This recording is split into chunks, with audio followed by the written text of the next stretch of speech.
Hello, everyone, and welcome to a brand new episode of 60 by 60. Today, we are going to have a look at the British pavilion.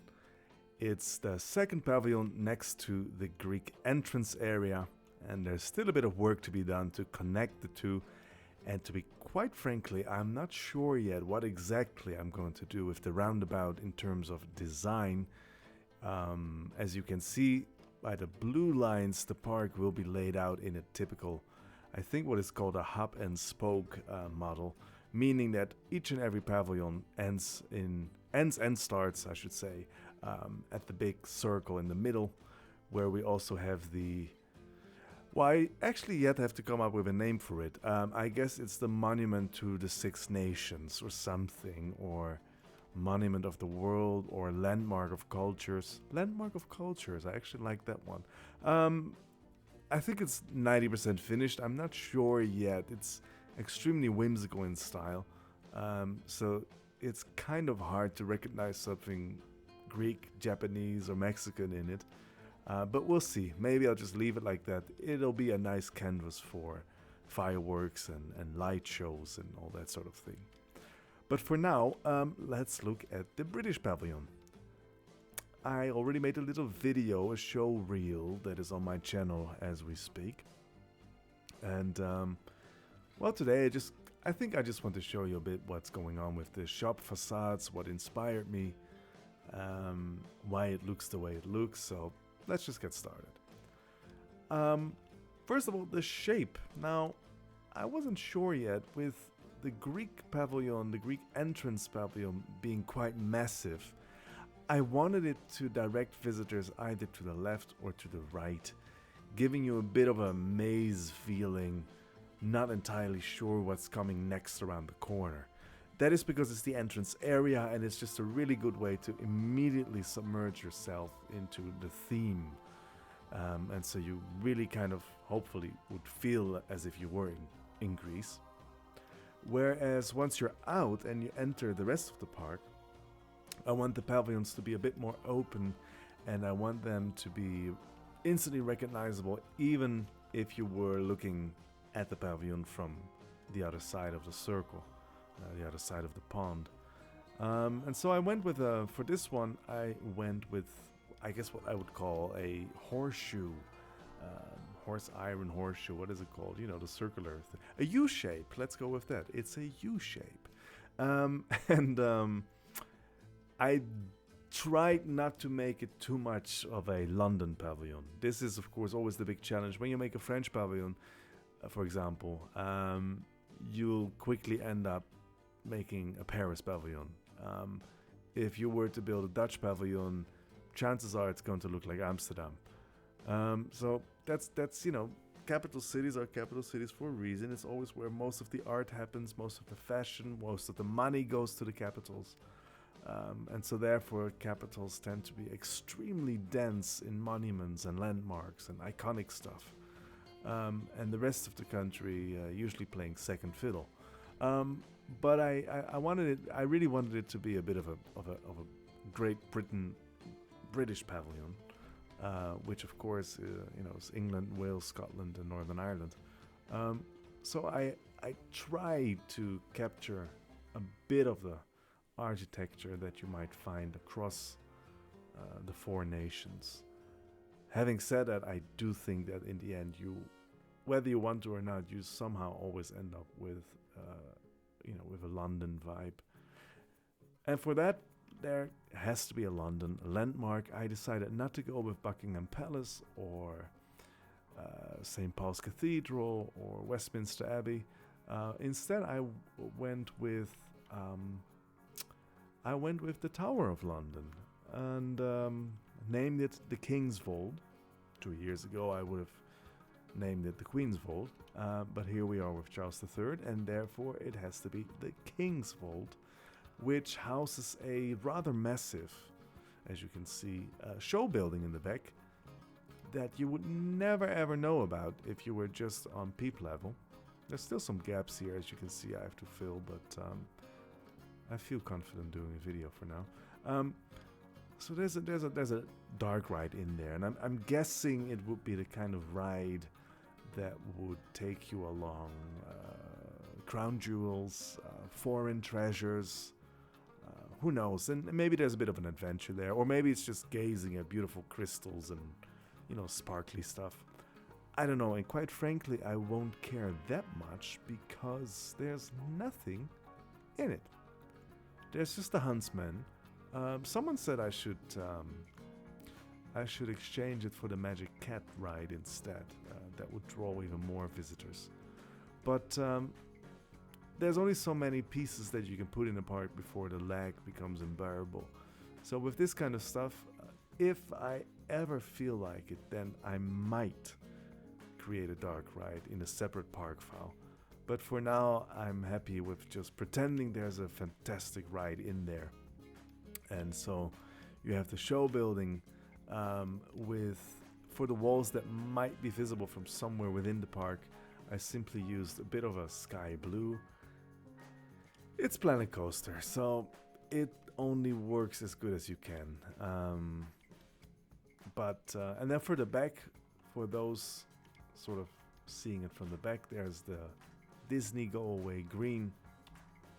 Just works really well in the end if you have bushes. So we'll just pretend that this road right here that is encircling the entire park is the backstage road, and for staff only. I'm really all over the place, but I'm still going to do a gate here and a little gatehouse and cannot park here, etc.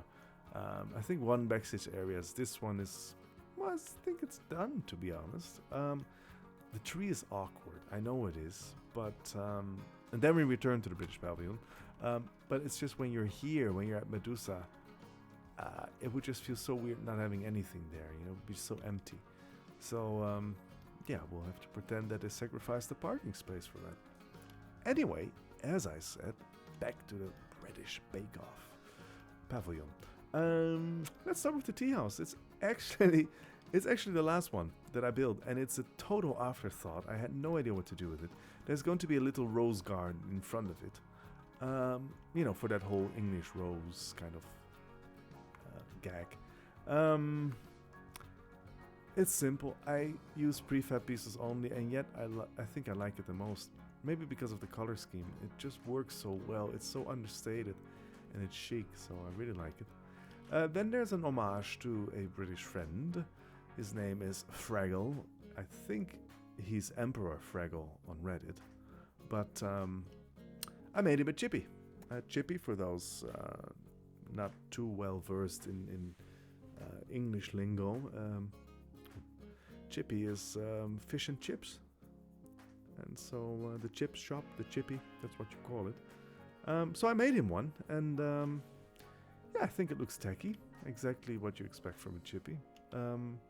As always, it's hard to kind of keep a scale because I used just one shopfront piece, and that somehow has to emulate a whole shop, or I should say a whole building, including something upstairs with windows. So it's easy to build a massive 2-3 story building, and it would look fabulous, but then you put a real person next to it, one of the peeps, and you'll see that it looks oversized. This is the story of our life in Planet Coaster. If there's ever going to be a Planet Coaster 2, which I sincerely doubt, but if there's ever going to be one, then let's all hope for smaller pieces and more realism. But we'll see. Then there's a bus depot. I just wanted something to break the monotony of having facades and buildings. And I remember that I think in Seven Seas, which was basically my first attempt at a nation's park, at a sort of an Epcot-like park, I think I had a double-decker acting like a snack bar, like a little vendor. So I kind of went with that idea again. Unfortunately, I didn't save the buses, so I had to, build something from scratch. It's not the best looking vehicle, but it'll do. It's the best I can do for you, so deal with it. Then, of course, there's Street Fox Coffee, just a lazy building, whatever. Some Tudor style right here. I wanted something funny. Like I said, just with the bus depot, I wanted something to break up the monotony, and so Did I say monotony? Monotony. Monotony. No, monotony. The boredom of shop facades. So I went with a little underground station. It was incredibly difficult, by the way, to find the right signage. This is a small circle filled with 24 smaller white circles, just to kind of, seen from afar, make a sign that looks like the English Underground, the metro sign. Anyway, there's a little map. I think it's London, is it not? Yeah. A little map of London. I could have taken any city, but it works. You know, with some graffiti and suitcases left, and humongous suitcases left, I should say. I don't know, I just wanted something fun, and I think it works. Then, this, there's no denying, is typical London, although you would also find it in Bath. Sort of my take on those beautiful terraced houses in the Royal Crescent, and I forgot the one in London, what that's called. I know it's near Earl's Court. Yeah, you know, normally there are multiple stories, but they're decadent, they're rich, they're beautiful. I think this would be lovely just to place a bench here and, I don't know, maybe a water fountain or two, and yeah, you just pose here for your Instagram pictures. There are multiple different colors of doors, and you know, it's just a little corner. What can I say? I had to bookend the U shape somehow. Tower of London, we already went over that one, and then typical stern brown brick kind of style that you see a lot. Not much to say about it. It's a hat shop, and there's a camera that should have been deleted. Then there's a non-functioning facade because too many shops. This is something I learned much too late, that you should be really sparse with the number of shops that you're placing, otherwise you'll end up with terrible traffic jams. And so, as a rule, I usually have 2 or 3 facades empty between 2 shops. So you might want to mark that. It seems to work. Anyway, there's a beautiful old timer that was in-game, and it just works having that here, kind of going with that British feeling. What do we have here? Oh, until next time. Right, that was for my show reel. Just wanted to have a nice way to close off. There's the Golden Goose, typical sort of late Tudor imitation pub feeling I was trying to get here. My builds, they're never overly detailed because I can't be bothered. And if I spend hundreds of hours on just one pavilion, I'll be burnt out, and I won't be building the other 4 pavilions, which are going to be Mexico, Japan, Egypt, and India. So yeah, there's more work to be done. And that concludes. Oh, of course, we could not leave this one. This one is beautifully won, by the way. Just wish it didn't have the Planet Coaster logo, but yeah, it's a really nice one. This is one you see in the streets in, everywhere in the UK, especially in England. I'm not sure about Scotland or Wales, but yeah, I had to have one of those in there. And for the flowers, I just thought, let's go with the Union Jack. Can't go wrong with that. This is the big difference between the British pavilion and the Greek pavilion is, in Great Britain, especially if there's something going on in London, you'll see a lot of display of the Union Jack. In that sense, it's a very proud nation, and rightfully so. And so I just kind of wanted to pay tribute to that by having the Union Jack all over the place, all in your face. And it just works, doesn't it? It immediately screams at you, this is a British pavilion. So that works, and I'm happy with it. Is there anything else? No, I guess not. Maybe just on a closing note, the view from there, you could just see how humongous the tower is. But that's okay, as long as you walk towards the pavilion or into the pavilion, you'll kind of, submerge yourself in scones, fish and chips, and black pudding if you're unlucky. And that concludes my little update. Next up is Mexico. I'm really looking forward to that one. Having been to the country myself, I will dig through my photos and see what I can find. Although I will probably go with a bit of a typical, extremely colorful meets what do you call that style? Colorful meets Hispanic meets Aztec. So there's going to be an Aztec pyramid, and I think I will have a drop tower coming out of the pyramid. I think that'll be nice. And yeah, let's see if I can somehow make it not overpower the British pavilion. Having said that, I really don't mind that you can see bits and pieces from the other pavilions. It's not Epcot. There are rides in there. Some of them are big, like the top spin that you can see from the British pavilion. It's just there. Conversely, you can see the towers of the Tower of London when you're queuing up for Medusa. So it's all there. It's connected. There's, I don't want to hide it. I could place lots of trees but I don't know.